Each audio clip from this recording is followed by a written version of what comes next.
Esporte Espetacular bem animados. Programão pra hoje aí, ó. Slackline, os dois irmãos. Vamos pra lá, né? Bora pra lá depois do programa. Não precisa ir lá também ver se a gente foi não, que, né?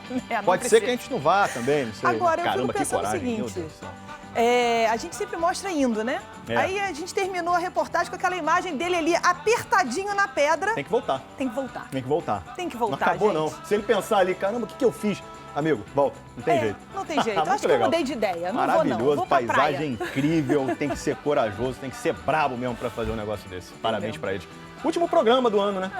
Começando. Mesmo. Legal, um ano bacana. Gente, mas foi bom. Eu gostei também.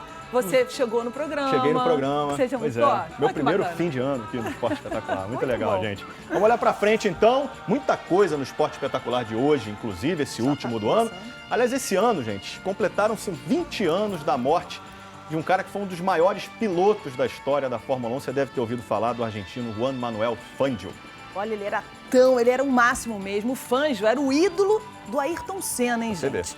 E nós descobrimos no museu, em homenagem ao piloto na sua cidade natal, em Balcarce, imagens inéditas do encontro entre os dois campeões.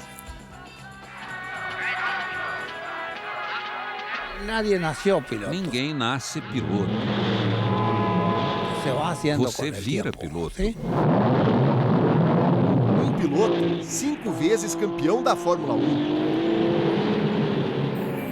Era assim um piloto muito técnico, espetacular, uma pessoa fantástica também. Com 24 vitórias em 51 corridas. Você vê que é quase metade das corridas que ele participou, ele ganhou.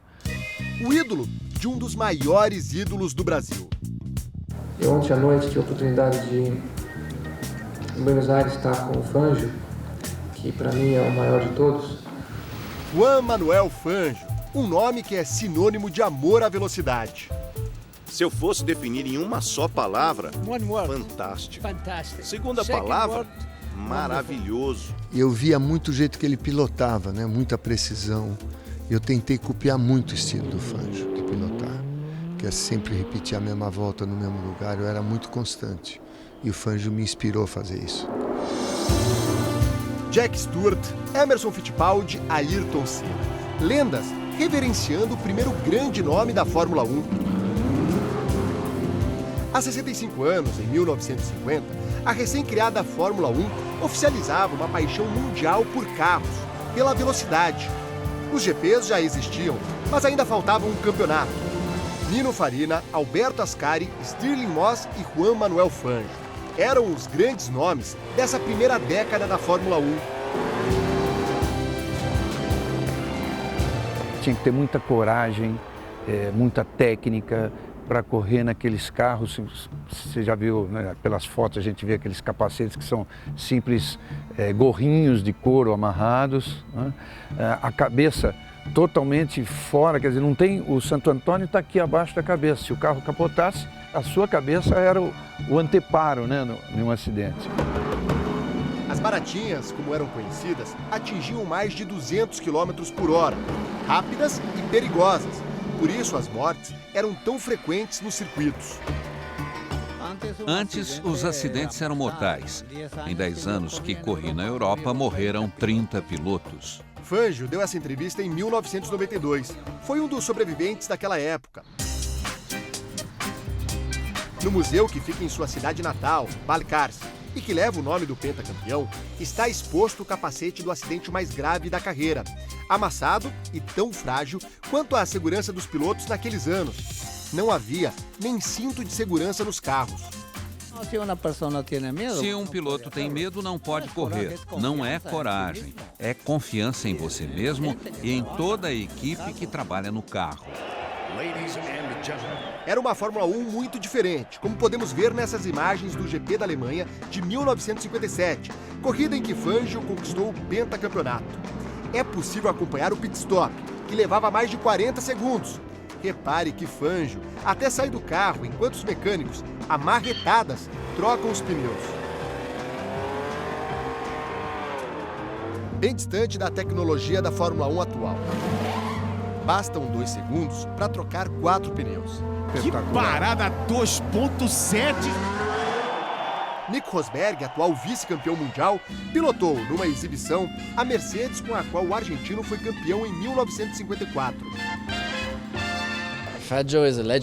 Fangio é uma lenda, então é muito especial dirigir o carro dele da década de 50. Incrível!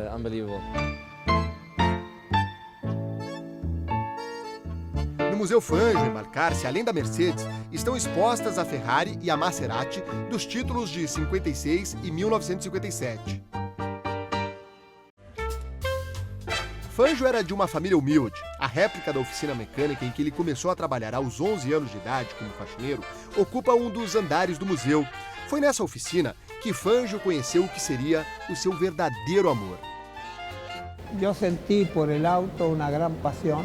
Eu tinha uma grande paixão pelos carros. Quando dirigi pela primeira vez, senti que ele tinha vida. Eu até beijava meus carros quando terminava uma corrida. Isso faz com que homem e máquina se unam. É homem e máquina. Fangio só conseguiu comprar o seu primeiro carro para competir aos 28 anos de idade, graças a doações que recebia de gente da sua cidade. Ganhou fama, conquistou grandes prêmios em toda a América do Sul, até ir para a Europa.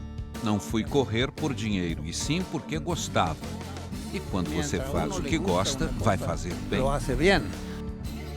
Os troféus dos 5 títulos mundiais são até hoje motivo de orgulho para os argentinos. O recorde de Fangio só foi batido 46 anos depois por Michael Schumacher, que se tornou heptacampeão. Mas Fangio esperava que um outro piloto quebrasse a sua marca. Senna é jovem e, se tiver um bom carro, poderá igualar ou até mesmo ultrapassar a minha marca. Aqui no Museu do Fangio tem um espaço todo dedicado a Ayrton Senna, com o carro que ele usou na pré-temporada de 1988 e com o capacete que utilizava na época de McLaren. Mas também tem inúmeras fotos, fotos que mostram bem todo o carinho que um tinha pelo outro. O Ayrton Senna sempre teve uma grande admiração por Juan Manuel Fangio. Fangio servia como inspiração e como meta a ser atingida. Primeiro, o número de vitórias e o número de títulos. Me lembro muito bem de uma conversa. Eu disse, mas você não tem um sonho de pilotar pela Ferrari? Eu disse, tenho, mas já não sou campeão do mundo há 2 anos. A Williams tem o melhor carro. Eu vou para lá, ganho 2 títulos, me igualo ao Fangio e aí sim, encerro minha carreira na Ferrari. Uma pena que não deu tempo. Eternizados lado a lado no autódromo de Donington Park, na Inglaterra, era a raridade ver os dois juntos em público. Em 1993, no GP do Brasil, que Senna venceu, coube a Juan Manuel Fangio entregar o troféu ao chefe da equipe McLaren, Ron Dennis. Ayrton quebrou o protocolo, desceu do pódio e abraçou o ídolo. Ayrton Senna faz questão de dar um abraço no mestre Fangio. Senna que, quando foi tricampeão do mundo, fez questão de, na volta ao Brasil, parar em Buenos Aires, jantar com Fangio. O respeito do tricampeão mundial do brasileiro Ayrton Senna com o pentacampeão mundial Juan Manuel Fangio. E agora, você vai ver imagens inéditas na TV brasileira desse encontro citado por Galvão Bueno na transmissão. Nada de macacão ou capacete. Juntos, no saguão de um hotel em Buenos Aires, Senna e Fangio, lado a lado. Está muito bem, é jovem, tem muito tempo para ser cada vez melhor. E além de ser um grande piloto, é um grande homem. Ele sempre demonstrou muito carinho por mim, muito afeto e admiração. E eu tenho no Fangio um exemplo, não só como o piloto que conquistou 5 títulos do mundo. Ele me chamou a atenção por seu jeito, seu estilo. E depois, quando o conheci, me dei conta também que era uma ótima pessoa, o que é o mais importante. Agora imagine você dividir um elevador com Senna e Fangio numa época sem celular para fazer uma selfie capaz de provar esse encontro. Teve até uma situação muito engraçada, porque nós estávamos descendo no elevador do hotel. De repente paramos no andar, entrou um argentino. O argentino olhou para o Fangio, olhou para mim, Aí olhou de novo, olhou para um, para outro. Depois de uns 30 segundos, acho que não se aguentou, ele falou assim: se eu falar pro meu filho que eu entrei no elevador e estava o Fangio Senna, ele vai falar: papai, você tá louco. 3 anos após esse encontro, Senna morreria naquele trágico acidente no GP de San Marino. Para Fangio, foi quase como perder um filho, como conta o diretor do museu. No dia do acidente, Fangio estava com a gente, assistindo a corrida. Senna bateu forte. Quando Ayrton bate, você vai se lembrar que há uma demora. Quando Fangio tem a confirmação de que é o Senna o envolvido no acidente, ele se levanta, interrompe a reunião e pediu para que alguém o levasse para casa, para que ele pudesse conseguir mais notícias. À noite, ele estava desgastado.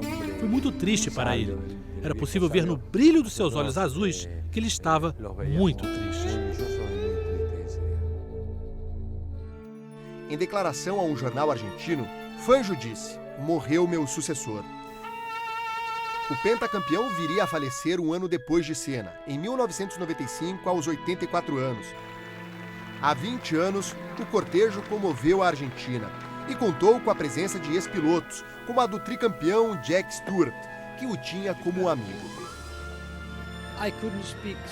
Eu não falava espanhol, ele não falava inglês, mas havia um amigo do Fangio que era um ótimo intérprete. E eu acho que ele é o melhor exemplo para os pilotos jovens verem como levar a sua carreira. Não nas pistas, mas fora delas. Um homem mágico. Eu não fui um piloto espetacular, apenas eficiente. Pero sí eficiente.